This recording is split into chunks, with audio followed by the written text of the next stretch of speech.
Also in Cherokee County, commissioners approved moving property auctions online.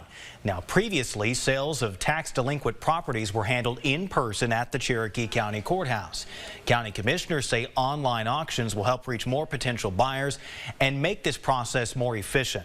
The money raised from the auctions will go toward paying delinquent property taxes to Cherokee County. So if we foreclose on somebody's property for back taxes, that's what the money that we're collecting goes for. It pays their back taxes as well as the costs that are associated with the foreclosure of the property. Commissioners also adopted a new rule requiring bidders to be citizens of the United States. QR codes will soon be placed throughout the county, and when scanned, it will take people to the county registration page and the tax sale webpage.